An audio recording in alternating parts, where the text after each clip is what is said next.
Automation projects can grind to a halt when you don't understand variables and data types.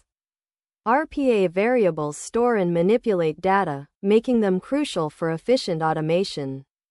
In UiPath, for example, you can create variables by right-clicking on the workflow and selecting Variable.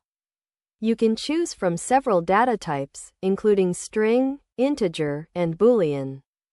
When working with strings, use the string data type to store text-based data, like usernames or passwords.